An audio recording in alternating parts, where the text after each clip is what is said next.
નમસ્કાર, હું છું વનરાજ અબ્રાવલ અને તમે જોઈ રહ્યા છો ગુજરાત પ્રવાસી ન્યૂઝ। નીટ આંદોલન વચ્ચે કેન્દ્રીય શિક્ષણ મંત્રી ધર્મેન્દ્ર પ્રધાનના રાજીનામાના દાવાઓ બાદ રાજકીય ગરમાવો વધી ગયો છે। આમ આદમી પાર્ટીના ગુજરાત પ્રદેશ અધ્યક્ષ ઈસુદાન ગઢવીએ તેને દેશના યુવાનોની જીત ગણાવી છે। ઈસુદાન ગઢવીનું કહેવું છે કે કરોડો યુવાનોના સંઘર્ષના કારણે આ સ્થિતિ સર્જાઈ છે અને સરકાર યુવાનોની માંગ અવગણશે તો લોકશાહી રીતે આંદોલન વધુ તેજ બનશે।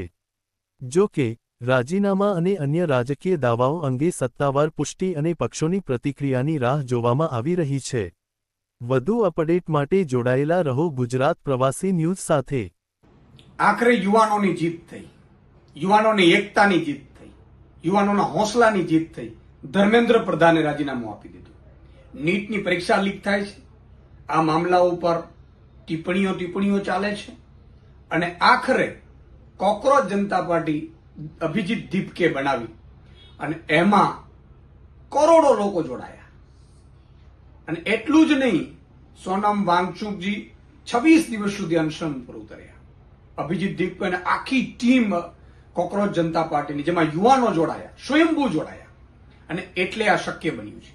બીજી પાર્ટીઓએ પણ પોતપોતાની રીતે વિપક્ષની ભૂમિકા ભજવી છે, સૌને અભિનંદન।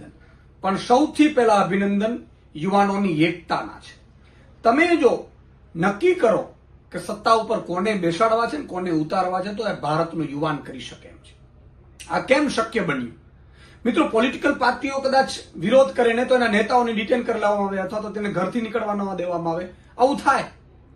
પણ જ્યારે આખી યુવા ટીમ જ્યારે બહાર આવે, 20 કરોડ યુવાઓ પોતપોતાના વિસ્તારમાં નીકળી જાય, એ પછી જજના દીકરા દીકરી હોય, નેતાના દીકરા દીકરી હોય, અધિકારીઓના દીકરા દીકરી હોય, આઈએસ આઈપીએસ ના દીકરા દીકરી હોય, અને બધા લોકો જ્યારે નીકળી પડ્યા, પોતપોતાની રીતે નીકળી પડ્યા। ફિલ્મના કેરેક્ટરો પણ ઘણા બધા એક્ટર્સ એક્ટ્રેસે ખૂબ બધો સહયોગ આપ્યો, સામાજિક સંગઠનોએ આપ્યો।